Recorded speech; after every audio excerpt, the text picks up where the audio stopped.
Needs to have successful spirit. Yan. Alam niyo kung minsan, ito po yung hindi na pupukusan sa buhay po natin. We have spirit, kaya lang, hindi po tayo makatiyak pare-parehas. And we have already a successful spirit. Amen. Kasi napakahalaga po na talagang spiritually, talagang tayo po yung mananagumpay. Dahil alam natin that our God is a victorious God. Alam natin na lahat ng tagumpayin po ng Panginoon. So tayo din po kailangan as a follower of Christ Jesus, kailangan din na lahat ng bagay sa buhay natin napapagtagumpayan natin. Not only the things that we do in our personal living, di lamang po yung mga bagay na makasalubukan, not only things that is which is related to our secular things in life, hindi lang doon sa mga bagay na yun, kundi mas mahalaga po na malaman natin, napakahalaga na tayo po ay magkaroon din po ng success pagdating sa espiritu natin. Huwag po natin binabaliwala po yan dahil napakahalaga po niyan. Amen. Ito po ay kung kayo naka-relate po yung ating buhay na pangwalang hanggan sa bagay na ito. Okay? Sige po, tignan po natin kung ano po yung tinuturo po sa atin po dito. Solomon received a fabulous formula for blessing. Yan, gusto po talaga ng Lord talaga na tayo po talaga ipagpalain eh. Kaya lang, meron mga formula po para tayo po magtagumpay. Isa na po dito yung tinuro po ni Solomon sa atin na nakuha niya rin itong aral pagdating sa ating Panginoon. As that leads to abundant living. Lahat po tayo, gusto po natin ang tinatawag na abundant living.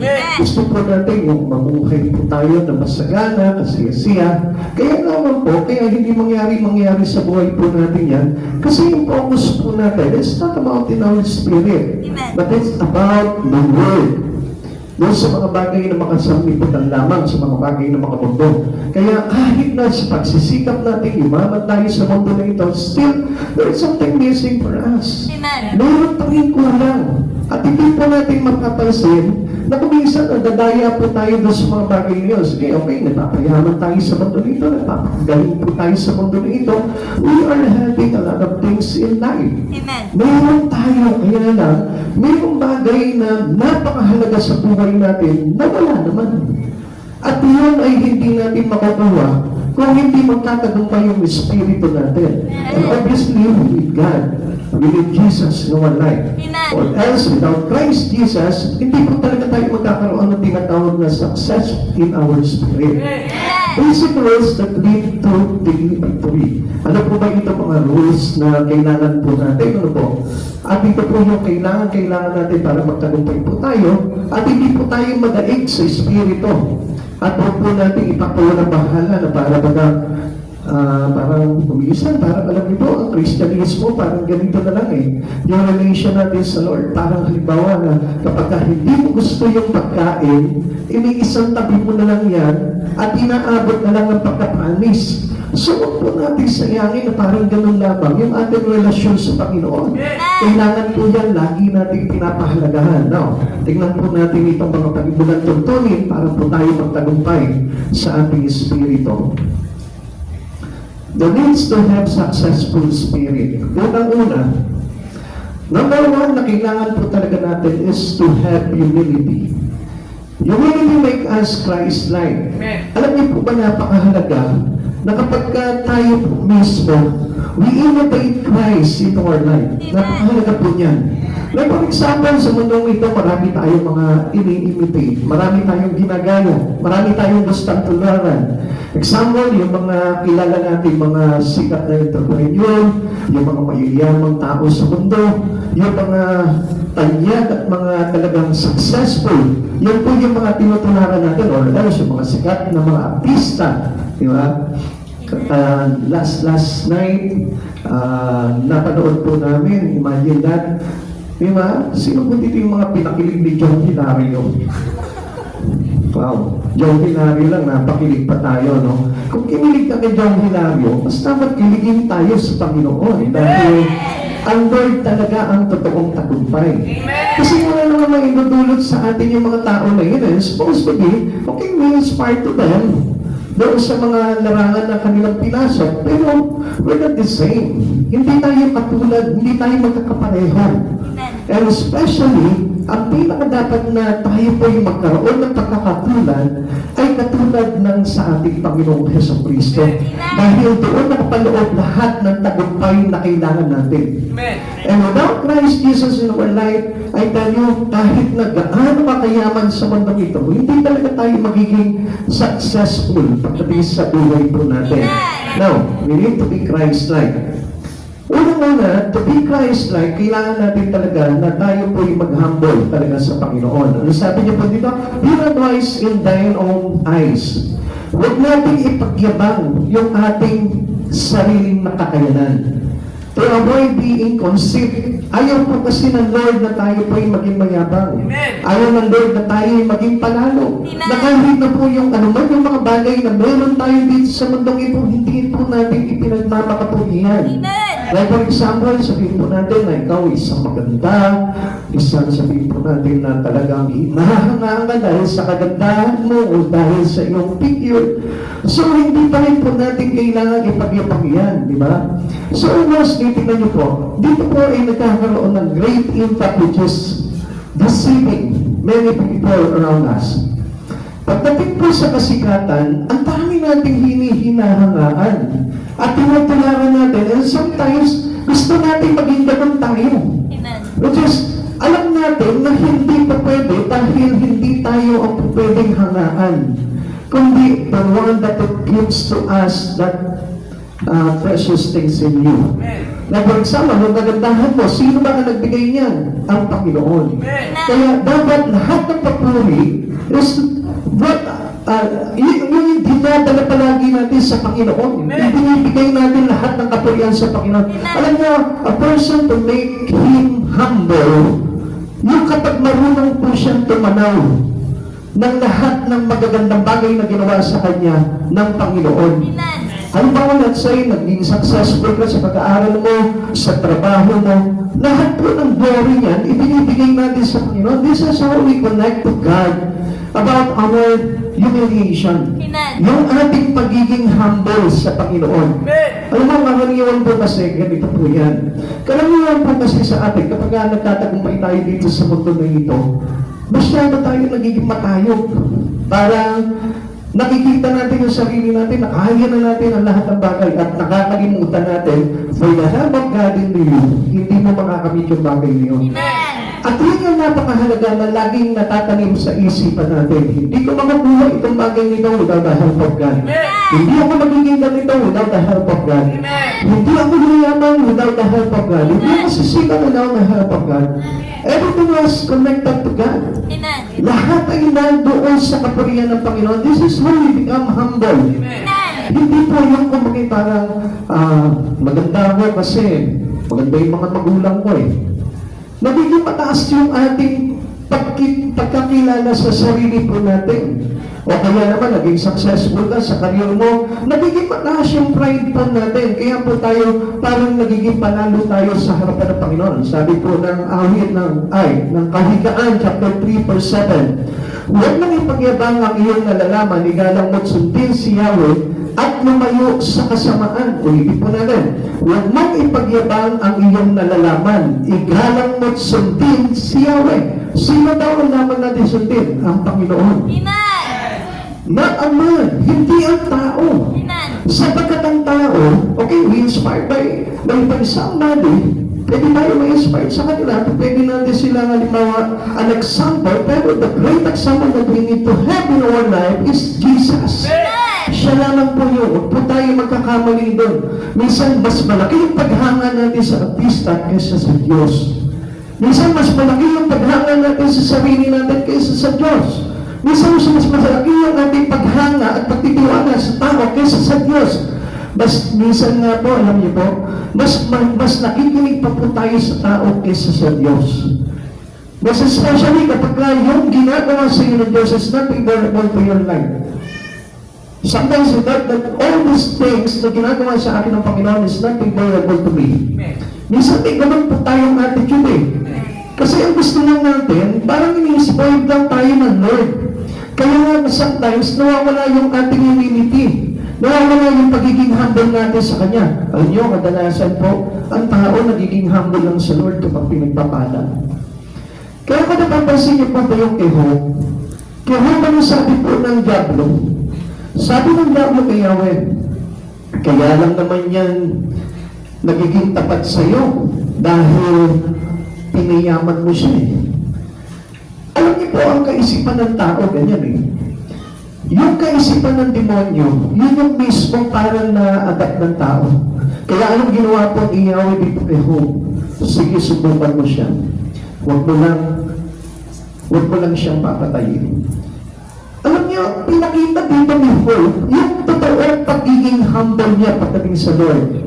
It is not about all things that he had in his possession. Hindi naman doon sa mga bagay na meron siya, hindi lang sa kayamanan, hindi lang sa mga tinatamasa niya. Kaya siya nag-humble sa Panginoon. Kundi nag-humble siya sa Panginoon because lahat ng bagay na meron siya galing sa Lord. At wala siyang karapatan na isumbat yung mga bagay na yun kahit kunin sa kanya ng Panginoon. Minsan, alam niyo tayo, minsan kapag tayo dumaranas ng problema at pagsubok sa buhay, minsan na nasisisi po natin ang Panginoon. There is no humbleness on that. Amen. Walang pagpapakunta pa yun. Dapat yun, mas lalo natin pinaparangalan, mas lalo natin pinapagamit yung buhay natin sa Panginoon. Every time na nandun tayo sa ganong kalagayan. Alam niyo si Job, mas lalo nang ipinakita that I need to trust God whatever happens on me. Kahit na anong mga masakit na pangyayaring dumating sa buhay ni Job, pinakita niya pa rin sa Panginoon that he trusts God. Na ang Diyos pa rin yung pinagtitiwalaan niya, na ang Diyos pa rin ang kailangan niya, na ang Diyos pa rin ang kailangan sambahin niya sa buhay niya, at hindi ang anumang bagay. At doon po natin nagpapakita sa Panginoon na hindi tayo nagiging conceit, hindi tayo nagiging panalo. At patuloy po natin na ipinapakita sa Panginoon na tayo po'y mababa sa harapan ng ating Panginoon. Be not wise on your own eyes. Hindi po tayo dapat na maging mayabang sa anumang bagay na nalalaman po natin. Tingnan po natin yun, kung anong ibig sabihin po ng tinatawag na pagiging conceit. What is conceit? An excessive pride in oneself. So, ang ibig sabihin niya yung parang sarili mo na lang pinagtitiwalaan mo, sarili mo na lang yung hinahangaan mo, sarili mo na lang yung pinapaniwalaan mo. Kaya nga, we need to trust God. Amen. To avoid being conceit, kailangan tayong magtiwala palagi sa Panginoon. Amen. Kailangan we put our humble to God. We place our humbleness to Him. Yun yung kailangan natin. Kahit nag-aaral ka, kahit nagtatrabaho ka, o ano man yung bagay na narating mo sa buhay nito, dapat yung iyong pagpapakumbaba, lagi mo pa rin pinapakita sa Panginoon. Kaya hindi niyo po napapansin, those busy people, yung mga tao na busy, hindi na sila makapagbigay ng panahon sa Panginoon. Yung pagiging worship natin sa Panginoon is showing to God that we are humble. Yung ating pag-church, yung ating pag-devotion, yung ating pag-pray, it shows humbleness. Amen. Bakit? Kasi conceit means pride. At alam niyo po ba kapag hindi nag-church sa isang tao, ang ibig sabihin niyan is pride. Amen. Pag hindi nagpa-pray ang tao, ang ibig sabihin po niyan is pride. Amen. Kapag gumagawa ang isang tao, not related to God, it is pride. Kaya nga dapat kung gagawa tayo, sino ang napaparangalan? Ang Diyos. Ang Panginoong Jesucristo. That's according to Colossians. At dapat po natin makita yung mga bagay na yun. Kawikaan chapter 16 verse 18. Ang kapalalo ay humahantong sa pagkawasak at ang mapagmataas na isipan ay ibabagsak. Amen. Huwag tayo magtiwala sa sarili nating kakayanan. Huwag tayo magtiwala doon lamang sa sarili nating kaisipan. Sapagkat ang lahat ng bagay ay nakasanalay sa pagbibigay sa atin ng direksyon ng ating Panginoon. Being conceit, you cannot be successful in the Spirit. Ito yung kumbagay magwawasak ng relasyon natin sa Panginoon.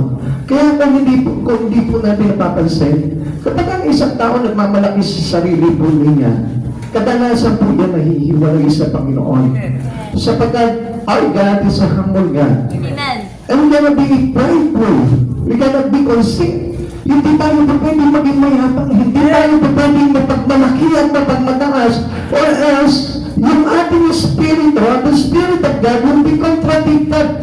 Maglalaban po talaga. Kaya kadalasan, kapag ang isang tao masyadong tiwala sa sarili, umaayaw sa Panginoon. Kapag ang isang tao, ang pagtitiwala niya sa kanyang galing lamang, umaayaw yan sa Panginoon. Sapagkat ang isang tao talaga, na talagang nagpapakumbaba sa Panginoon, he's the one who close with God. Yun yung tao na nagiging malapit ng todo sa ating Panginoon. About having a base attitude of man. Yung bang para baga ugali na para naglalagay sa atin para tayo'y bumagsak o mawasak. Right identifies us with the Pharisees.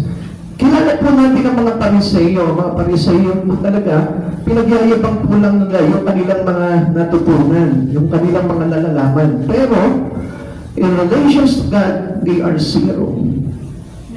Walang-wala silang alam pagdating sa Lord. They know about the laws.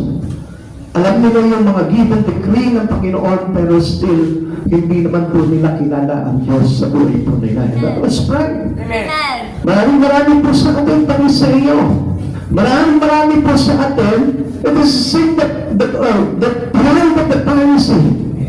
Katulad din po ng pride of Pharisee. We know God, pero hindi natin lupusan talaga kilala ang Diyos sa buhay natin. We don't know the importance of God in us. Alam natin na mahalaga ang Diyos sa buhay natin, pero hindi naman natin ginagawa yung mga bagay na pinagagawa sa atin ng Lord. Alam niyo mga kapatid sa Panginoon, if you know God, hindi mo sasayangin yung mga bagay na inaalok sa atin ng Lord. Like for example, alam mo ang kahalagahan ng lahat ng mga bagay patungkol sa Panginoon. Why Pharisees miss the truth?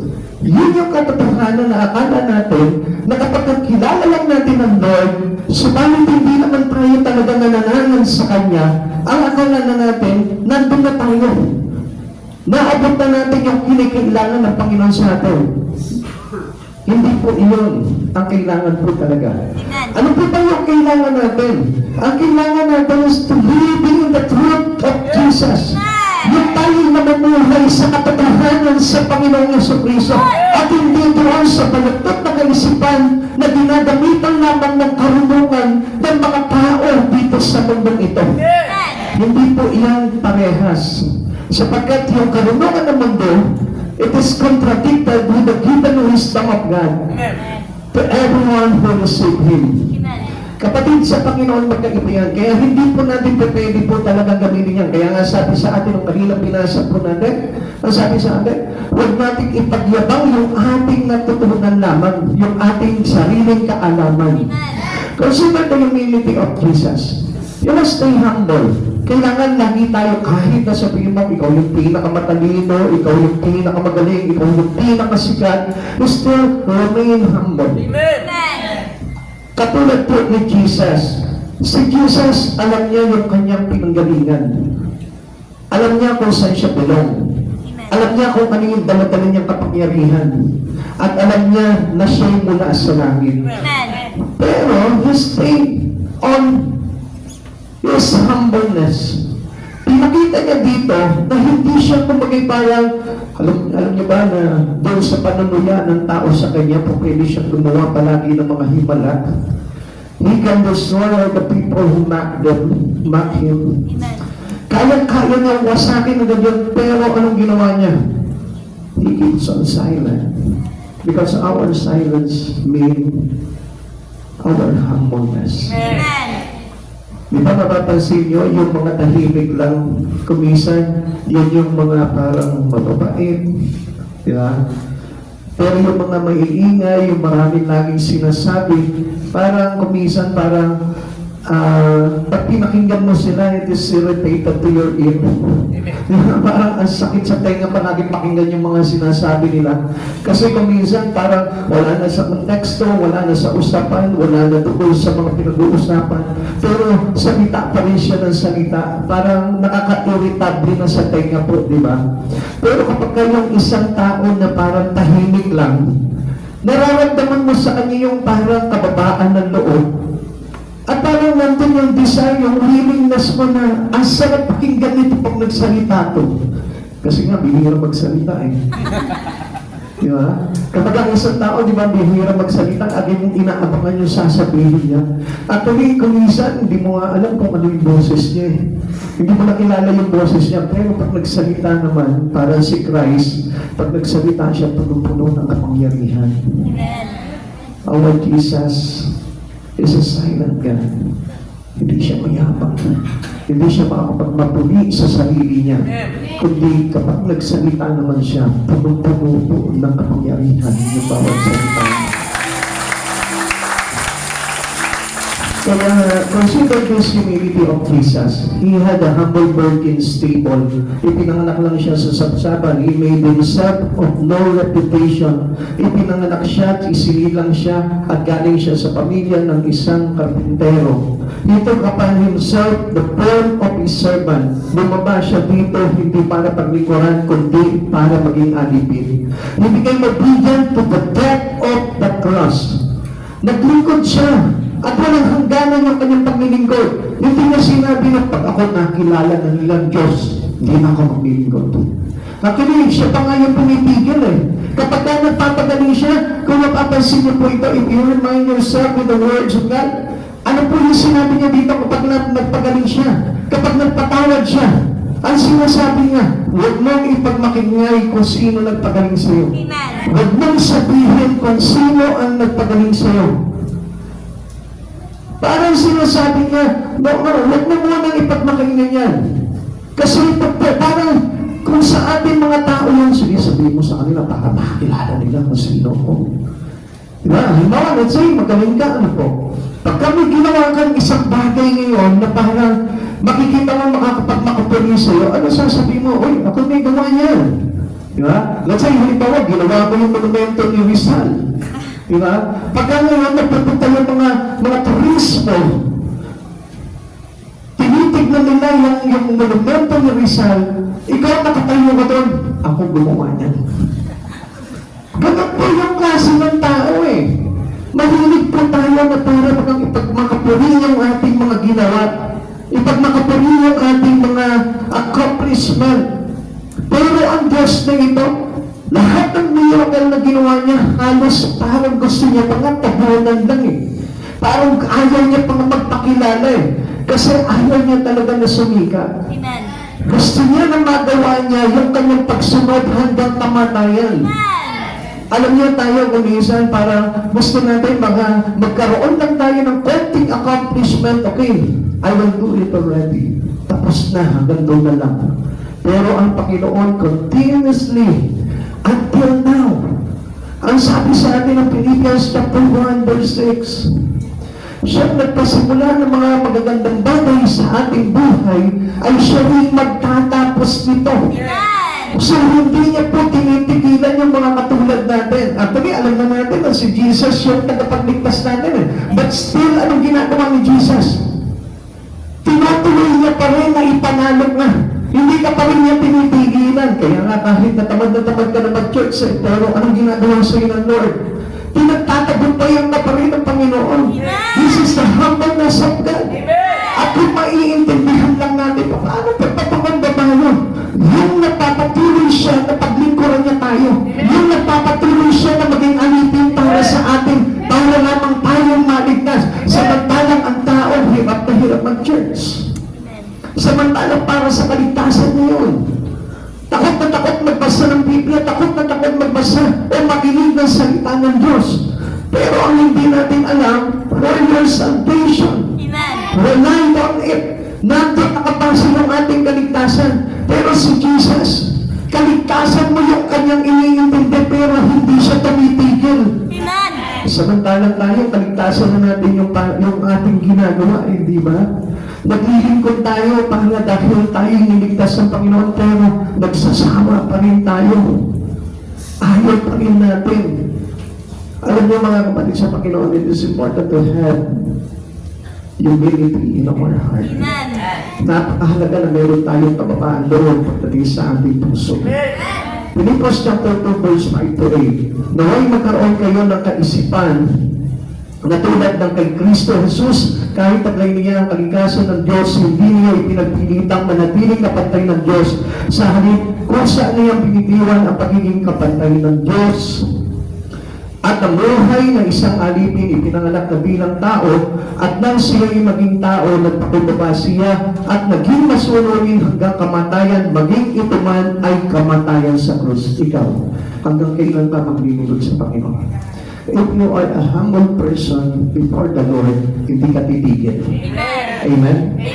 But if you are a prideful person, siguro baka bukas lang ayaw ka na. Baka next week lang, wala ka na. Ang isang tao puno-puno ng humbleness hanggang kamatayan, naglilingkod sa Panginoon. If you are truly humble before the Lord our God, hindi ka titigil hanggang hindi mo nakakaharap ang Panginoon sa buhay mo. Amen. This is a humility that make us Christ-like. Ang Diyos kasi hindi siya tumigil hanggang kamatayan sa krus. Hanggat hindi niya nasisecure yung kaligtasan po natin, hindi siya tumigil. Now, kapatid sa Panginoon, marami sa atin mayroong tinatawag na deadline Christian. May hangganan yung kanyang paglilingkod sa Panginoon. Kapag okay ang panahon, okay, maglilingkod ako sa iyo. Pero kapag hindi na okay ang Panginoon, I'll stop it and I will mind my personal things in life. Minsan ganun lamang pa tayo. Kaya nga naman isipin natin, ang totoong nagpapakumbaba sa Panginoon, nagpapatuloy sa Diyos. Pakisabi nga po natin, Sa Panginoon ay nagpapatuloy sa Diyos. yan, pakiulit po ng malakas. Yung may buhay, yung may buhay. Please. Yung may buhay, yung may energy. Pakumbaba sa Panginoon ay nagpapatuloy sa Ayan, Diyos. nakalimutan na agad. Tingnan niyo po. Pakiulit po natin. Ang totoong may pagpapakumbaba, Ang totoong may pagpapakumbaba ano? ay nagpapatuloy sa Diyos. Yan, ulit-ulitin lamang po natin yan. Kapag tayo nakakalimot sa Panginoon, yan po yung lagi natin sasabihin. Diba? Okay, ikalawa. Holiness identifies us as a Christian. Kanina sabi po sa atin, humility make us Christ-like. Now, kailangan para tayo maging Christ-like, we need to be holy. Kailangan bilang mga Kristiyano, mayroon tayong holiness. Ano sabi po dito? Paano tayo magkakaroon ng holiness? Yung bang tahimik ka sa church? Hindi ka maingay, it is so holy already? No. Fear the Lord and depart from evil. Holiness comes to a person when he departed this life into sin. Kapag lumalayo tayo sa mga bagay na masama, if we are not conformed to the evil of this world. Alam niyo mga kapatid sa Panginoon, minsan tayo po Kristiyano, pero hindi natin maunawaan na tayo po ay hindi na dapat nakaugnay sa kasamaan ng sanlibutan. Kapag ka alam mo na wala nang kinalaman itong bagay na ito para sa iyong katatagumpay ng Espiritu mo, you will be departed. Kailangan na lumayo ka dito sa bagay na ito. Or else, ano mangyayari po sa atin? We are being compromised. Magiging kaisa tayo doon sa mga kasamaan na yun. Kaya nga, ano sabi ng Lord? Fear the Lord and depart from evil. Sabi po ng verse 7. Huwag mong ipagyabang ang iyong nalalaman, igalang mo't sundin si Yahweh at lumayo ka sa kasamahan. Ito po yung kabanalan. At hindi po yung basta nag-church ka lang, nandun na yung kabanalan. E paano na paglabas mo ng church, nandun pa rin ba yung kabanalan? Do not compromise yourself into evil. Kapag ka alam mong masama, layuan mo na yung masama. Kapag ka halimbawa, hindi ayon kay Kristo, hindi ayon sa Panginoon, yung mga bagay na yun, lumayo ka na doon. Sapagkat yun po yung nakakawasak ng ating kabanalan pagdating sa ating Panginoon. Alam mo po ba yung mga kantahin po natin sa mundo na ito? Sometimes kanta lang tayo ng kanta ng mga secular music. Maganda sa pandinig po natin pero hindi natin ina-analyze yung meaning, yung mensahe ng kanta na yun. Na hindi natin alam, hinulak na pala sa Panginoon, nakakadegrade na pala ng mga bagay sa Lord, sige pa rin tayo, tumantuwa pa rin tayo. Bakit? Kasi masaya siyang pakinggan eh. Kasi masarap siyang awitin eh. Come on, people of God. Pag alam mo na bangga yung mga bagay na yun sa Panginoon, huwag mo nang gagawin yung bagay na yun or else, hindi tayo magiging banal sa harapan ng ating Panginoong Jesucristo. Ang paglayo po sa kasalanan, yun po yung tinatawag na banal na pamumuhay na may pagkatakot sa Diyos. If we have fear in God, tayo po mismo nilalayuan natin yung mga bagay na makakakompromise sa espiritu natin. Sapagkat iyon po yung naglalagay sa atin kung bakit nagiging talunan po tayo sa espiritu. To fear the Lord is to have reverential trust in Him. Maging yung pagtitiwala natin sa Panginoon. Kailangan po natin yung pagkakakilala natin sa Panginoon, natin yung pagiging mapitatan natin sa harapan ng Panginoon. This is where repentance and faith begins. So nagsisimula po yun. Alam niyo, kapag wala po tayo ng tinatawag na reverential trust in God, hindi tayo magtitiwala sa Lord. At hindi rin tayo makukuha mag-repent talaga ng todo sa Panginoon. Sometimes, okay, sinasabi siguro natin, lagi ako nangungumpisa sa Panginoon, lagi ako nagsusorry sa Panginoon, lagi kong hinihingi ng tawad sa Panginoon. And after doing that, ano na yung gagawin mo? Inilalagay mo na ba yung buhay mo sa Panginoon?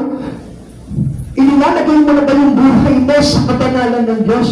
At mali yung repentance po natin, hindi magiging ganap yung ating paghingi ng tawad sa Panginoon, yung pagbabalik natin ng loob sa Panginoon, kung hindi tayo papasok sa kabanalan ng Diyos.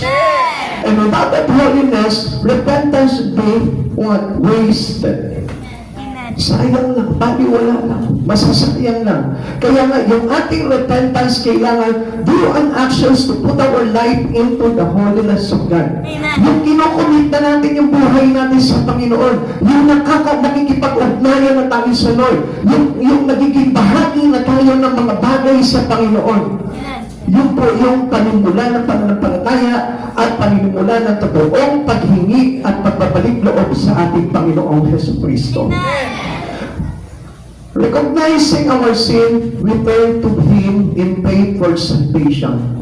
We need to recognize our sin. Karamihan po sa atin kung minsan, hindi natin nalalaman kung ano yung sala natin sa Panginoon. Bakit, Pastor? Hindi naman ako pumapatay.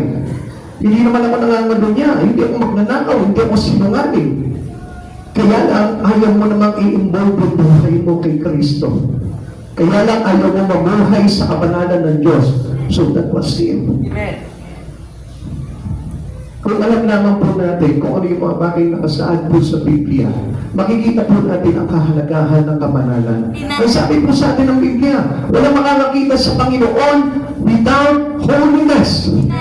Kung walang kabanalan, walang sino ang makakakita sa Panginoon. Amen. Kaya nga, yung pagpasok natin sa ating Panginoon, yung pagpasok po natin sa kaluwalhatian ng Panginoon, we need to be holy. Kaya nga, we need to practicing the life in Christ Jesus. Yung pinapractice na natin, ipinapamuhay na natin yung pamumuhay na ayon kay Kristo.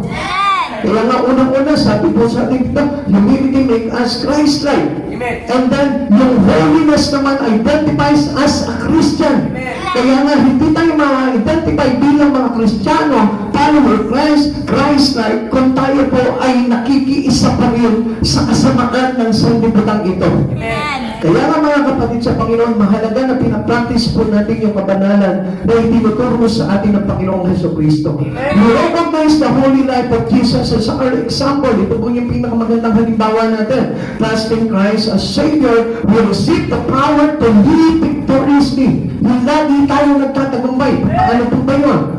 Alam niyo, yung isang taong matagumpay, hindi naman yun yung halimbawa na magaling sa trabaho, magaling sa pag-aaral, magaling sa negosyo. Hindi po yun yung tao na talagang victoriously pagdating in the eyes of God. Amen. Sino po ba yung taong victoriously pagdating sa harapan ng Panginoon? Yung kahit simple lang ang buhay niya, pero makikita mo, intact na intact pa rin yung buhay niya kay Kristo. Dikit na dikit pa rin yung buhay niya kay Kristo. Yung hindi po pa talaga natitinag, yung cannot be shaken by His faith to God. Yung pananampalataya niya ay talagang na kay Kristo lang. Yung keep keeps on relying on the God and not to the man. Kaya kung mapapansin po natin, ang daming tao humihiwalay sa Panginoon kapag naapektuhan na sila ng problema. Kaya alam nyo, dito po makikita talaga ang isang tao, yung katulad ni Kristo na kung saan lagi pa rin nakahilig yung kanyang buhay doon sa kabanalan ng ating Panginoon. Temptation is not limited to what we can overcome. Tandaan natin, lagi sinasabi sa ating Panginoon yan, walang pagsubok na ipinahintulot sa ating ng Panginoon na higit sa ating kakayanan. Lahat ng pagsubok na pinadaan sa inyo ng Panginoon, kaya mo yan. Kaya lang, you don't rely unto the Lord. You rely on man. Kaya tayo hindi magtagumpay eh. Kaya tayo nawawala doon sa kabanalan ng Lord, which is our involvement with God, which is our commitment to Jesus. We must commit all thy works unto the Lord, and we will be success. Kapatid, hindi tayo magtatagumpay kung hindi nakakommit lahat ng bagay na ginagawa natin sa Panginoon. Kaya lang, alam nyo, ang tiwala po kasi ng tao, madalas sa tao lang. Kaya alam nyo, kung minsan doon po tayo madalas nasasaktan eh. Kasi ang tao, binibigo tayo, pero ang Diyos kailanman hindi tayo bibigoin yan. Ang Diyos, pinapahintulot niya lang yung mga pagsubok ng ayon lamang sa kakayanan mo. Kaya lang bumibitaw tayo sa Panginoon, kaya hindi natin mapagtagumpayan. Others sees our new life and recognize Christ in us. Kailangan na makita po sa atin na tayo po ay bago na. Amen. Para na sa ganun ma-recognize nila na tayo ay talagang kay Kristo. Ikatlo, una sabi po sa atin dito, for us to having a spiritual success, make us Christ-like. Humility make us Christ-like. Holiness identifies as Christian. And number 3, health improves because of the holy living. Napakahalaga po ng pamumuhay sa kabanalan ng Diyos. Nandiyan ba po ba kayo? Yan, salamat po sa Panginoon. Health improves because of the holy living. Kapatid sa Panginoon, tignan niyo po ito Pakinggan niyo po mabuti. Dito lamang po ito po yan. Kung minsan, alam niyo, affected yung ating katawan. Talagang ito unang-unang nagsasuffer. Our body. And we got sin, ito yung magsasuffer. Ito muna dahil nandito tayo eh. Pero ang hindi natin nare-realize, mas deeper pa yung suffering ng kaluluwa natin. Kaya yung pong karamdaman, sometimes it caused by our sin. Kapag tayo po'y faithful sa Panginoon, and we still stay on the holiness of God, alam niyo po ba na ang Diyos ang maglalagay sa atin para mag-improve yung ating health, yung ating kalusugan. Amen. Ano, okay, may share lang po sa inyo. Walang malay po yung ating mga kasama po dito. Kung mapapansin niyo po, 1 week, wala po ako sa church. Ano po? Siguro sinasabi niyo, nagpapagawa lang kasi sila, nagpapapintura sila. Actually, hindi po yun ang dahilan. Ang sakit ng ulo ko for a week. Hindi ko alam kung bakit tapos po, akala ko talagang di rin po ako makakatayo ngayon Sunday nito, pero sabi ko, nothing will hinder us from the love of God. So, kaninang umaga, gabi, sabi ko sa kanya, ilupin, ang ulo ko talaga, ang sakit po talaga. Inom na ako ng take ako ng medicine, then I pray to God. Tapos, kaninang umaga, pagkagising ko, still, the miracle of God comes. Yung simpleng bagay lang na gano'n, 1 week. Sabi ko sa kanya, mamamatay yung espiritu natin. 1 week tayo nandito sa bahay. Kaya noong Wednesday, sumakit yung ulo ko. Hindi ko talaga malaman kung ano talaga yung ano. Sabi ko gano'n sa kanya, pag namamatay, pag mababa ang espiritu natin, affected yung ating kalusugan. At tignan mo, ang kabutihan po dito, when we pray to God and we trust God, ano mangyayari po dito? Kapag inimbok natin yung buhay natin sa Panginoon, even yung kalusugan natin, aayos po yan. Amen. Karaniwan, hindi niyo po ba napansin, balita ng tao. Ang tao kapag may karamdaman, hindi mag-church. Ang tao kapag mayroong sinusumpag siya ng kung ano man sa katawan niya, hindi na mag-church. Pero ako, kinontra ko yun eh. Sabi ko, Lord, kahit masakit ang ulo ko, tatayo ako ng saling magpapakit ako. Amen. Kala niyo, pagkagising ko ng umaga, wala akong naramdaman sa ulo ko. Imagine na from Wednesday hanggang Saturday, kahapon, gusto ko magpunta dito talaga sa church. Hindi ako nakapunta kasi ang sakit, parang binibiyak talaga yung ulo ko. Sabi ko sa Lord, bahala na kayo Lord, alam ko hindi niyo pababayaan, tatayo pa rin ako. Pagkagising ko ng umaga, kaninang umaga, wala akong nararamdaman. If you desire to be in the holiness of God, it will improve our health. Alam niyo, yung kalusugan ng Espiritu natin napakahalaga. At may kinalaman niya kung bakit inaatake tayo ng iba't ibang karamdaman sa katawan. Bakit? Kasi yung ating Espiritu, yung kaluluwa natin mahina. Kaya nga, if we improve our spirit to God, if we have success in our spirit, yung pong ating katawan, affected yan ng kapanalan ng Diyos. Amen. At yun yung naglalagay palagi sa atin para pagalingin ka sa anumang mga dumarating na karamdaman sa buhay mo. We are able to forgive because we have been forgiven. Anong kinalaman po nito? Kasi yung sin. Yung sin that will affected our health. Yung sin na yun yung nagpapahina ng immunity ng isang tao. Amen. Hindi natin napapansin yun. Bakit? Kasi nandun sa loob yun eh. Nandun sa tinatawag na inner man, which is our spirit, our soul. Amen. At yung ating kaluluwa, kapag hindi po ito naging malusog, it will affect our body. Amen. At gusto ko malaman mo, kapatid sa Panginoon, kapag may nararamdaman ka sa katawan mo, just keep on praying. Mag-pray ka na mag-pray sa Panginoon. Tawagin mo ang Panginoon. He is our great healer. Huwag mo tatanggalin yung sarili mo sa Panginoon. Minsan yun po yung dahilan palagi natin eh. Nakakahanap tayo ng reason para hindi mag-church. Nakakahanap tayo ng reason para hindi magbasa ng Bible. Nakakahanap tayo ng reason para hindi makinig ng salita ng Diyos. Bakit? Sa pakiwari natin na ipiplease tayo ng Lord dahil may karamdaman ka. Actually, hindi eh. Kaya ka nilalagyan, kaya inaalaw ng Lord na magkaroon ka ng karamdaman just to glorify the name of the Lord. Para ano? Para maligtas ka. We must place our life into the holy living in Christ. Kailangan lagi natin inilalagay yung buhay natin sa kabanalan, sa pamumuhay kay Kristo. Para na sa ganon, kapag halimbawa nagkaroon ka ng karamdaman, easily, ang daling magpagalingin ng Panginoon yung karamdaman mo. Amen. Now, kaya nga ito pa ang isang dahilan po dito. We are able to forgive because we have been forgiven. Alam niyo, ang isang tao, lalo-lalo na sa ligsigin mo, kung ano yung meron, baka mayroon kang hindi pagpapatawad. Kung bakit meron kang iniintas sa katawan mo. O baka meron kang kasalanan na hindi na ipapatawad. Hanapin mo yung mga bagay na yun. Kasi we cannot live in the holy living kung tayo po'y nagpapatuloy sa kasalanan at kung tayo po mismo ay hindi marunong magpatawad. God is praying on help, forgive and be forgiven. Marunong magpatawad at pinatawad. Kahigaan chapter 3 verse 8, sa gayon, ikaw ay lalakas, magiging matatag, mawawala ang pigati, gagaling ang iyong sugat.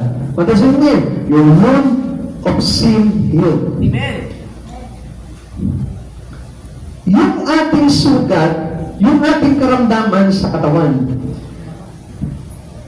then yung ating kasalanan, yan naman yung sugat sa ating kaluluwa na kailangan pong pagalingin po sa pamamagitan ng ating pamumuhay sa kabanalan ng ating Panginoon.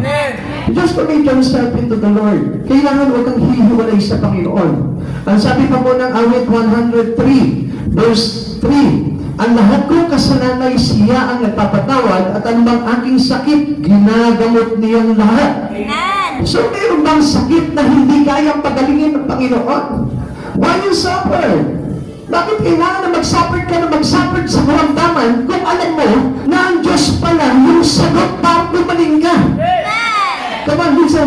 kapatid sa Panginoon. Minsan nawawalan tayo ng pag-asa sa buhay natin. Hindi na ako gagaling. Magpatawad ka at humingi ka ng tawad at tumayo ka sa kasalanan at magbalik loob ka sa Panginoon. Gagamutin ka ng Panginoon. Amen. We can never sin that we do. Kahit na anong kasalanan, ano bang bagay na nagawa mong pagkakasala sa harapan ng Panginoon, kapag nagbalik loob ka sa Panginoon and you involve your life into the holy living to Christ Jesus, makita mo anong gagawin ng Lord sa'yo. He will heal every sickness, every disease. Lahat ng anumang bagay na nakakapagsuffer sa iyong katawan at sa iyong espiritu, papagalingin ng Lord yan. Ang lahat ng kasalanan ay siya ang nagpapatawad at anumang ating sakit, ginagamot niya lahat. Kaya ikaw na mayroong karamdaman ngayon, lumapit ka sa Panginoon, itiwala mo sa Lord ang buhay mo at humingi ka ng tawad sa lahat ng pagkakasala mo, bukas o mamaya pa lamang, gagaling ka. Amen.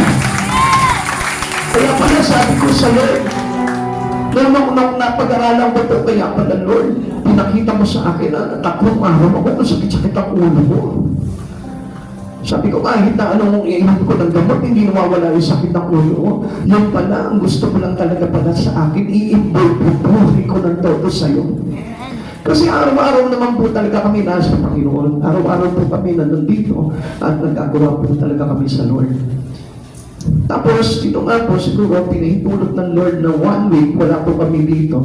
At ipinakita niya sa akin na ang buhay pala ng isang tao na malayo sa Panginoon, affected of sin, affected of illness and disease. Kaya mga kapatid sa Panginoon, ang hirap na humiwalay sa Panginoon. Ang hirap na ilayo ang buhay sa Panginoon sapagkat ang Lord ang kailangan natin sa buhay po natin. God is spiritual health, a good spiritual health, trust God. Para magkaroon po tayo talaga ng napakalusog na espiritu, kailangan magtiwala ka sa Panginoon. Put all your trust in the Lord. Lagi mong ilagay sa Panginoon ang pagtitiwala mo. Pag may karamdaman ka, pag may problema ka, pag may pagsubok ka, pag ano man yung bagay na pinagdaraanan mo sa buhay na ito, just put all your trust into Him. Not into man. Ulitin po sa inyo, do not trust into man, but trust in the Lord with all my heart. Amen. We don't stop only because we have learned to trust God. Alam niyo mga kapatid sa Panginoon, matatapos yung ating pag-aalala, yung ating kapalisaan, yung ating mga alalahanin kung tayo po'y matutunan talaga na magtiwala sa Panginoon. Kaya lang, minsan nakikita niyo, kapag nagka-problema na ang isang tao, bumibitaw agad sa Panginoon. Akala nila sa ibang bagay nila masusuntukan yung solusyon sa mga problema nila, pero anong nangyayari? Dinadaya sila ng kaaway at anong ginagawa po nila? Anong ginagawa sa kanila? Tinatanggalan sila ng pagtitiwala sa Panginoon. And sometimes, they put their blame into God. Mga kapatid sa Panginoon, gusto ko na ilagay natin lahat ang pagtitiwala natin sa Panginoon. Kahit na anong pinagdaraanan po natin. Karaniwan po kasi, alam nyo, ang akala po kasi natin, ang isang buhay po talaga, kailangan mayaman. Kailangan sagana sa lahat ng mga bagay dito sa mundong ito. Pero alam niyo po, hindi lahat yun ang kailangan.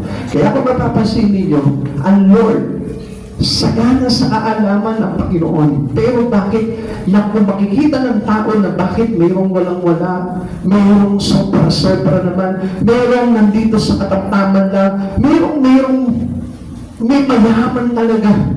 Bakit ganon kung ang Diyos natin ay Diyos na napakatalino, napakarunod? Because He knows all. Amen. Pag napakita niya lang na ang tao ay hindi talaga dapat na sumalalay sa mga ganong bagay, kundi ang tao ay dapat na magtiwala sa Panginoon. This is a good, healthy living. Yun po yung pamumuhay na kahit na mahirap ka, pero malusog pa rin yung iyong pangangatawan pagdating sa harapan ng Panginoon. Pero malusog pa rin yung espiritu mo pagdating sa Panginoon. Sabi po na Mateo chapter 6 verse 25. Kaya sinasabi ko sa inyo, huwag kayong mabalisa tungkol sa inyong kakainin at sa inyong iinumin upang kayo'y mabuhay, kaya'y tungkol sa susuotin ng inyong katawan. Hindi ba't ang buhay ay higit na mahalaga sa pagkain at ang katawan kaysa damit? So anong ibig sabihin ng Lord dito? Ano ba ang mahalaga sa atin? Hindi ba't ang buhay? Ano ba ang mahalaga sa atin? Hindi ba't ang katawan? Ano ba ang mahalaga talaga sa atin? Ang Diyos. Amen. So, ibig sabihin, walang sa-isay lahat ng mga bagay dito sa mundo without God. Amen. God create our body. Amen. God gives us life. Amen. Sa Kanya nanggaling yung ating katawan. Sa Kanya nanggaling yung ating buhay. Kaya nga, kung wala ang Diyos sa buhay natin, ano pa sa-isay ng katawan mo? Ano pa sa-isay ng buhay mo? Kaya nga mga kapatid sa Panginoon, minsan sa atin ang pinapahalagahan natin, yung kakainin at susukutin, meaning yung kayamanan ng mundong ito. Pero ang hindi natin alam, all these things are waste. Amen. Lahat ng bagay na ito, wala naman yan eh. Amen. Kung wala ang Diyos sa buhay mo, magtatapos pa rin ang buhay mo sa kapighatian. Kaya nga kapag ang kailangan po natin talaga at natutunan natin na pahalagahan ng Diyos sa buhay natin, kahit na simple lang ang buhay mo, kahit mahirap ka lang, kahit walang-wala ka, basta kilala mo kung ano ang pinakamahalaga sa buhay na ito at ang Diyos ang ginawa mong pinakamahalaga at priority mo sa buhay mo, wala sa iyong bagay ngayon. Amen. Hindi mo iindahin kung mahirap ka, hindi mo iindahin kung wala kang pera, hindi mo iindahin kahit wala kang pagkain ngayong umaga na ito. Dahil alam mo na may Diyos na mag-provide at magbibigay sa iyo na lahat ng ito. Amen. We find real joy because we walk in God's will. Basta matuto lamang po tayo sumunod sa kalooban ng ating Panginoon. Spiritual good health, rejoice. Person walking on God's will has a constant worship na papatuloy. Amen. Nananatili siya sa kanyang pagsambad, pagpupuri sa ating Panginoon. Alam niyo mga kapatid sa Panginoon, if we'll stop into worshiping God, hindi tayo makakasunod talaga doon sa kalooban ng Panginoon.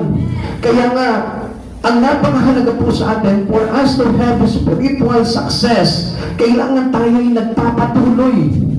Palagi po tayo sa harapan ng ating Panginoon, hindi tayo nawawala. Kahit na segundo, huwag mong aalisin yung buhay mo sa Panginoon. Minsan sasabihin natin, paano yun?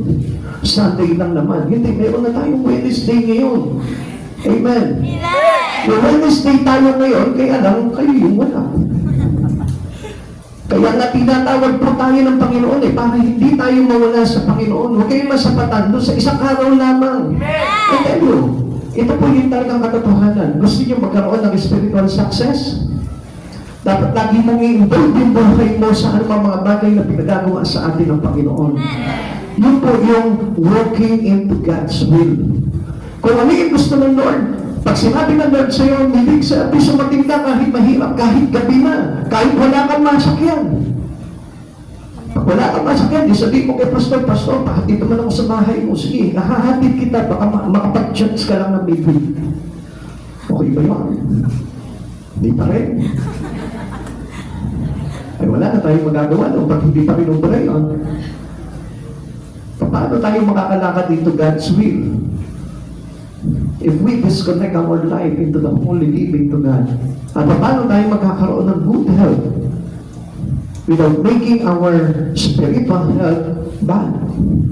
Kaya nga mahalaga na tayo po'y nagpapatuloy at may ganap tayong ginagawa yung mga bagay na yun. Amen? Kaya nga ito niyo po yung sinasabi po ni Pablo. Ano sabi ni Pablo? Magalak kayong lagi sa Panginoon. Inuulit ko, magalak kayo. Amen. Amen? Amen. Sino po dito yung nagagalak ng Sunday? Pakita sa kamay. Wow, may sa Lord. Palakpakan natin ng Lord. Itatanong ako sa inyo, pag Wednesday ba nagagalak ka? Bakit wala ka pag meeting service? Nasa kamay na nagme-meeting service dito. Ayan, yung iba, wala na. Ikaw ang kapatid sa Panginoon, gising na, malapit na. Malapit na. You need to wake up. You need to wake up. Pagka ikaw narad ng pagtulog ng Panginoon, hindi ka maipapalit ng Lord. Amen. Uy, ako may natamaan niya at natutulog. Hindi, yun yung ibig ko sabihin. Ibig ko po sabihin po dito, kapag tayo po itulog sa Espiritu at hindi natin pinaunlakan palagi ang Panginoon sa paanyaya niya, hindi tayo may papalik ng Lord. Amen? Ang sabi po dito, if you miss the rapture, one thing you can miss, at ano yun? Tribulation. Ang sakit nun, kapatid sa Panginoon. Mahirap na tayo maiwan po dito sa tribulation.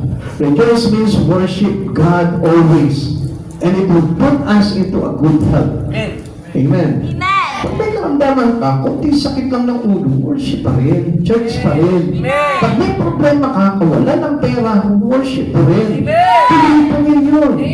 Huwag nating ikakat yung connection natin sa Panginoon. Huwag yung ikakat sa pamamagitan lang ng mga bagay na yun, yung relasyon natin sa Panginoon. Hindi po magbibigay sa atin ng good health yun. Amen. Amen. Kaya nga sabi ng Lord, sabi ni Pablo po sa atin, rejoice always in the Lord. I say it again, rejoice. Amen. So kailangan yung kadalakan mo, hanapin mo sa Panginoon, huwag sa piyesta. Come on. Ayan na naman po tayo mga kapatid sa Panginoon. Ang piyesta hindi yan para sa mga tagasunod ni Kristo. Amen. Ang kandalakan natin, dapat we put our joy into the Lord. Sa Kanya eh. Amen. Diba? This is the day that the Lord has made. We will rejoice and be glad. Amen. So saan tayo dapat na nagpupuri? Saan tayo kailangan na magkaroon ng kandalakan? Sa Kanya. Amen. Amen.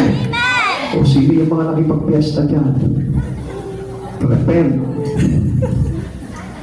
Ang piyesta hindi yan sa Lord. Amen. Meron ba dito mga nakipagpiesta? Wala. Okay, yun. Alam niyo na po yung bagay na po yun, ano?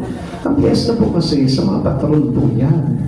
So, iisa lamang po ang ating Diyos na ating sineselebrate. Dapat dito tayo lagi nagpupiesta dito sa church. Every Sunday and Wednesday, o kung ano man yung mga activities natin dito, dito tayo makipagpiesta sa Lord. All the peace will be happen into the Lord. Amen? New life in Christ improves health in both body and soul. So, kailangan naman po talaga natin na mamuhay po tayo sa ating Panginoon dahil yun yung pamumuhay na bago. Kaya yun po yung nakakapag-improve ng ating kalusugan both in body and in our soul. Rejoice and worship heal our body and our soul.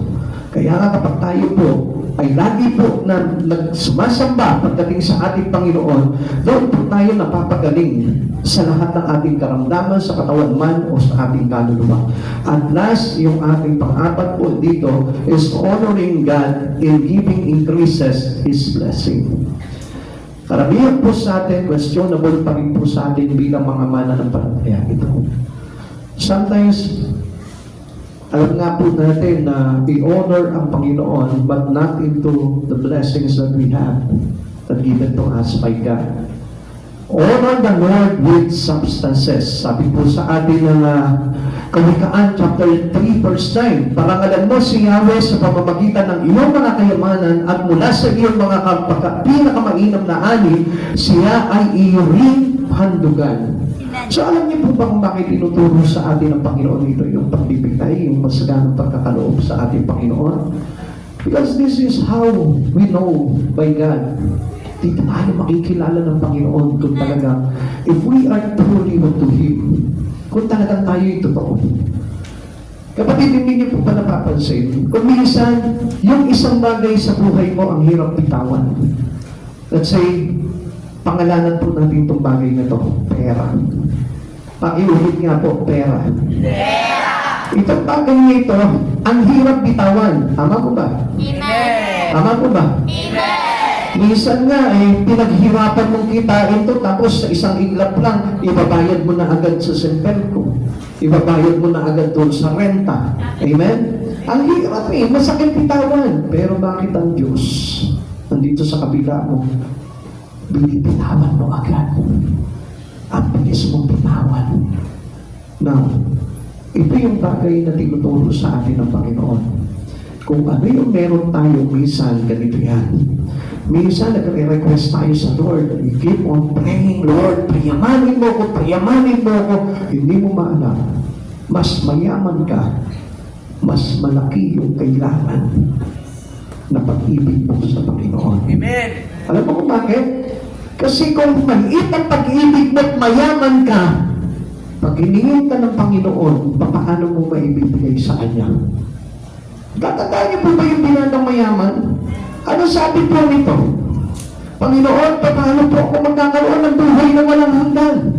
Ang sabi ni Jesus sa kanya, gawin mo lahat ng kautusan. Sabi po ng binatang mayaman, simula pagkabata ko, sinusunod ko na ginagawa ko ang mga kautusan. Ang sabi sa kanya ni Jesus, kung ganyan, mayroon ka pang isang dapat na gawin. Ipagbili mo lahat ng iyong ari-arian, ipamigay mo sa mga daba, at maglingkod ka sa at sumunod ka sa akin. Anong ginawa po nitong binatang mayaman? Tumalikod siya at malungkot na iniwanan ng Panginoon. Kapatid sa Panginoon, minsan nakakala natin mas mayaman, mas masarap ang buhay.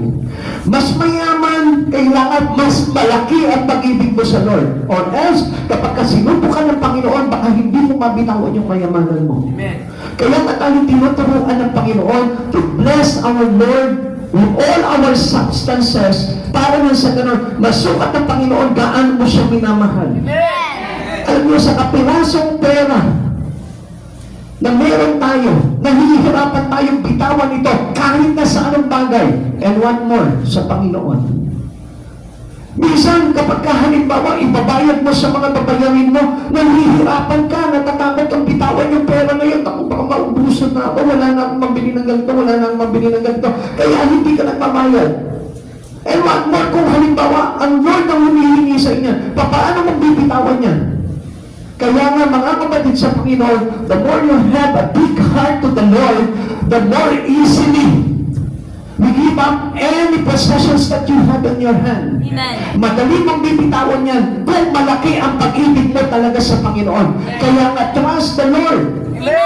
Dahil ang Diyos ang pinagkukuhanan natin na lahat ng bagay na yan. We cannot worship the Lord God without offering. Amen. Alam niyo po ba sa Old Testament, hindi po tayo pwedeng sumamba sa Panginoon nang wala tayong dalang handog para sa ating Panginoon. Pag sinabing offering, a sacrifice ceremonially offered as a part of your worship, of our worship.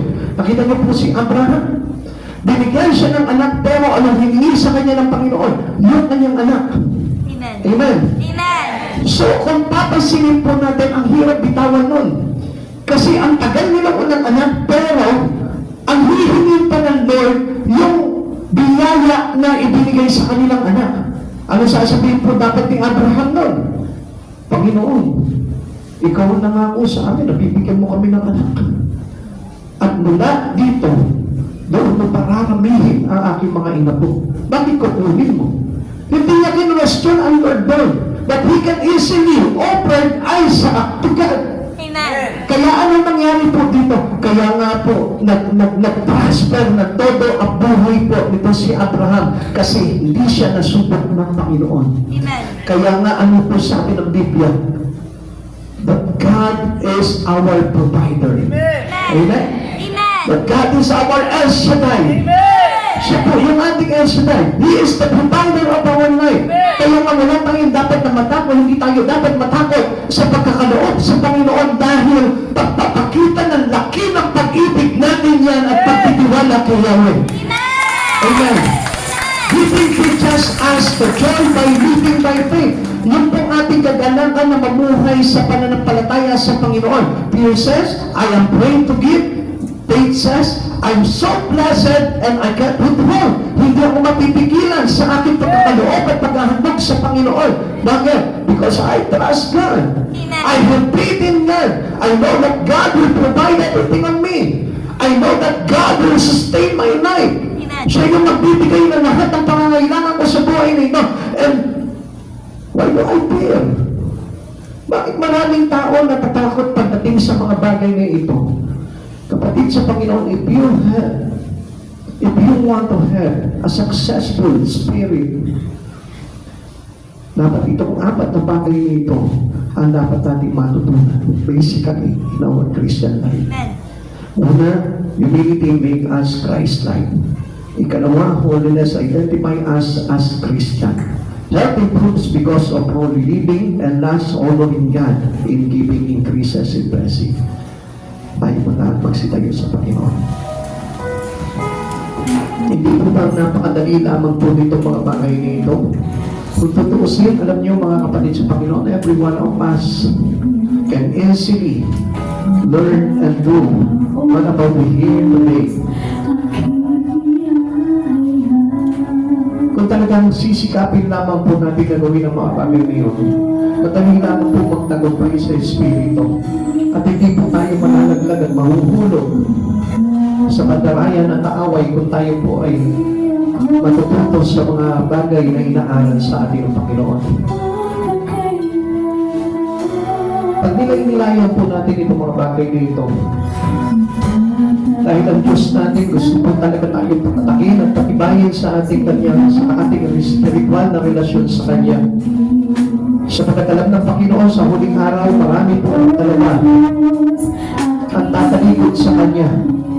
Mawawala ng pananampalataya at ipagpapalit siya sa maraming tagay sa mundong ito. Kaya nga mga kapatid sa Panginoon, let us practice a holy living. Let us practice all these things that we learn from Him. Kailangan matuto po tayo sa mga aral ng ating Panginoon bago maging muli ang lahat sa buhay po natin. Tayo po lahat ay sumapat at puli sa Panginoon.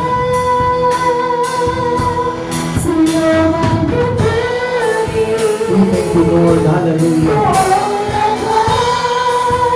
Salamat sa iyo, Panginoon. To bless our life. Ay, nagbibigay ng tagumpay sa buhay ng bawat isa, Panginoon. Wala na kami nakakagay sa mga ito, Panginoon. Subalit kayo nagkakalit na kasapatan sa aming buhay. And you are the Lord of us, O God. God, this morning, ikaw yung kasapatan ng buhay natin, O God. Hallelujah. Thank you, Lord.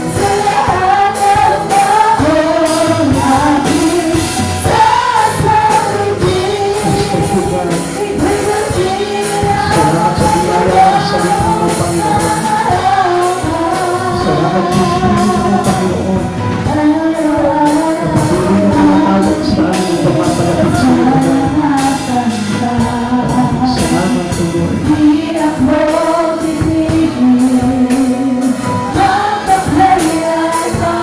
Hallelujah, Lord Jesus. And sa pag-worship ka, Lord, pasalamatan mo siya sa kabutihan. Pasalamatan mo siya sa napakagandang bagay na ginawa mo sa buhay mo.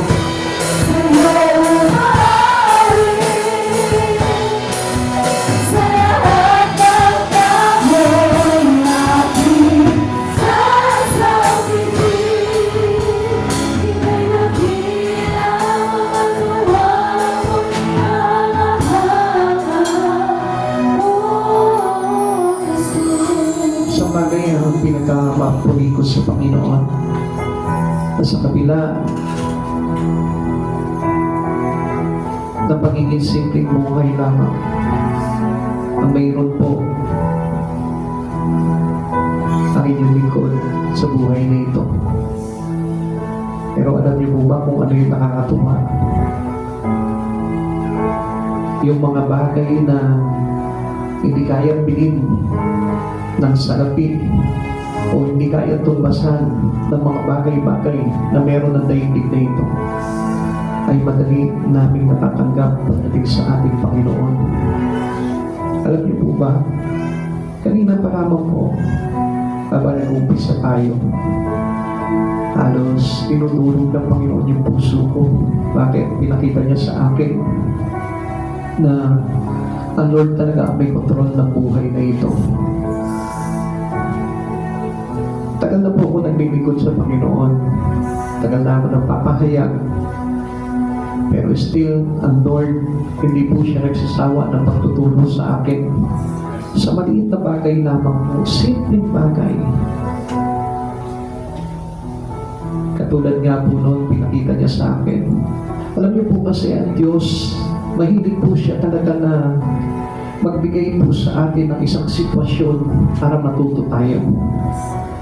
Na kung saan iaalaw niya na mahiwalay ka sa Kanya, and then ipapakita niya na sa kabila ng pagkahiwalay mo sa Kanya, makikita mo kung ano yung mga bagay na mawawala sa iyo.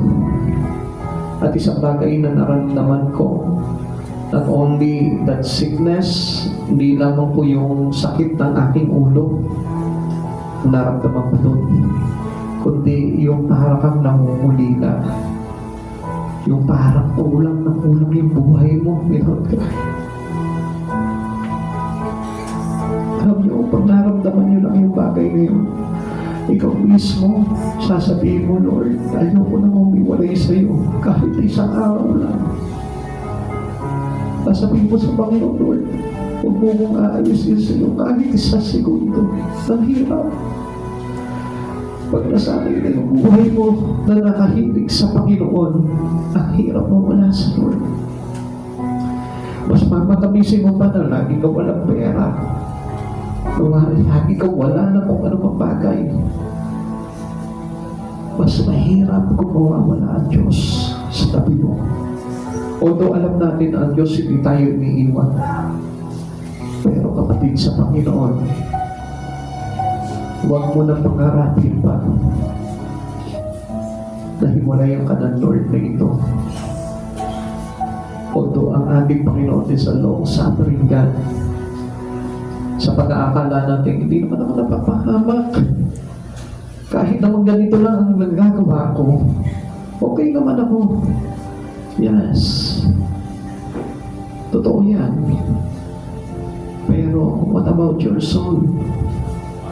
Okay pa ba? Tinanong mo ba yan? Siguro maharap ka sa salamin, nakikita mo yung itsura mo, okay naman, malusog naman ako. Paano na kaya yung kaluluwa mo? Nakikita mo ba? Pagdating sa harapan ng Panginoon, paano na kapag humarap ka sa Panginoon at sinabi sa iyo ng Lord, anak, ang daming sakit ng kaluluwa mo. Hindi mo na hingi ng kagalingan.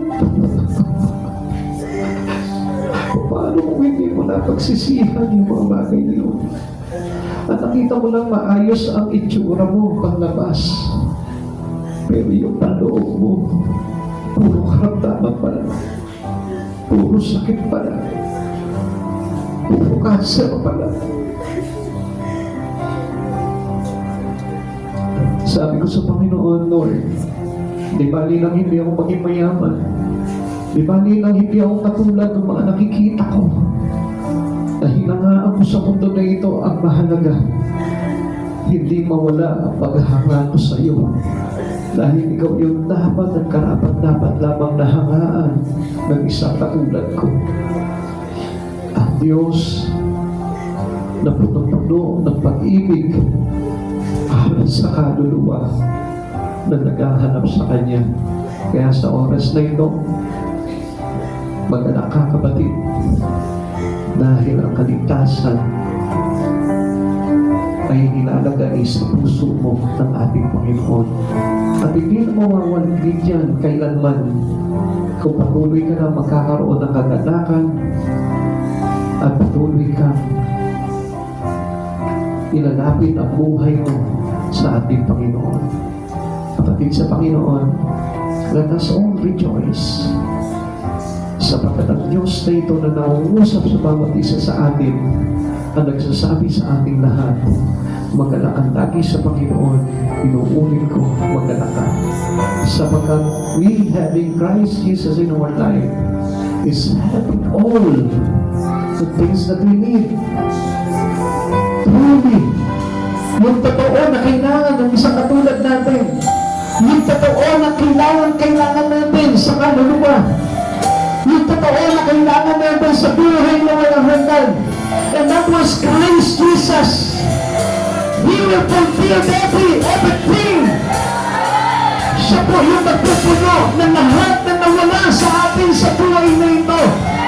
At pupunuin niya po yun hanggang sa buhay na walang hanggan. Just put your trust in Him. mananatili ka sa Kanya at ang Diyos ay mananatili sa atin.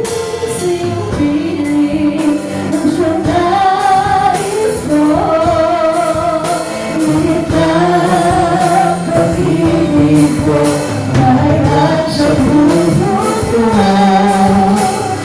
Nais ko manatili sa presensya mo, sa presensya mo, sa pagkakataon mo. Ay manalangin sa Panginoon. O Ama naming Diyos, nagpapasalamat po kami, pinagaloob niyo po sa amin ang iyong bugtong na anak na aming Panginoong Jesucristo na naglagay sa amin ng kasiguratuhan, Panginoon, sa buhay na walang hanggan-hanggan. Lord, ipinagmamakampuni namin, pinagpapasalamat po namin, Panginoon, ang dakilang pagkupkup mo sa bawat isa sa amin, O God, na patuloy na naghahanap sa iyo, tumalapit sa iyo, Panginoon, nagbabalik loob sa iyo, Lord. Maraming salamat po, Panginoon, at ikaw yung Diyos na nagpuno sa amin ng kagalakan sa aming puso, Panginoon, na ikaw yung Diyos na nagpa-realize sa amin, Panginoon, kung gaano kaganda ang buhay na nasa iyo, Panginoon.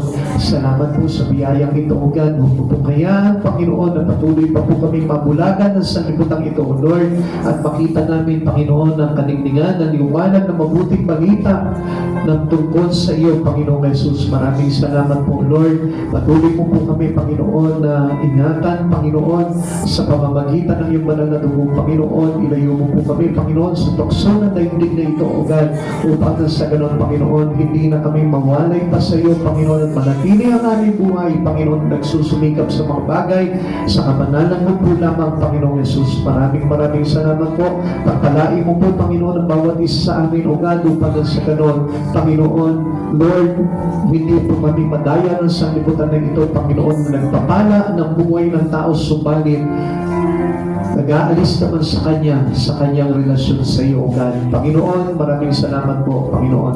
At hayaan mong ikaw yung Diyos, Panginoon, na pagkatiwalaan po namin na lahat ng bagay sa aming mga buhay, O God. Maraming salamat po, Lord. Ingatan mo po, Panginoon, ang babatis sa aming mga pag-uwi, O God, ang aming mga sasakyan, O God. Ilayo mo po, Panginoon, sa anumang mga karahasan, sa anumang mga problema, Panginoon, at sa anumang mga bagay na hindi maganda sa kasada, O God. Maluwalhati kami makarating sa aming mga tahanan at sa aming mga pupuntahan, O God. Balutin mo po kami sa inyuhan ng iyong banal na dugo, Panginoon, at hayaan mong taglay po namin, Panginoon, ang kagandahang loob na ibigay mo po sa bawat isa sa amin, O God. Taglayin po namin ito hanggang kami nabubuhay, O God. Maraming salamat po, Lord. Bless everyone according to your will, O God, and not to the one who Lord, na ikaw yung Diyos, Panginoon, na patuloy na pagmulan ng lahat ng bagay nito, God. Maraming salamat po, God. We cannot ask for anything, O God, but only you, God. Sapat na po ito sa aming buhay, God. It's more than enough to us, O God. Maraming salamat po, Panginoong Jesus. Salamat sa iyong dakilang kapurihan. Sa iyo po namin ibinabalikan lahat ng ito. Sa tanging pangalan mo po lamang in Jesus' name. Amen. Amen.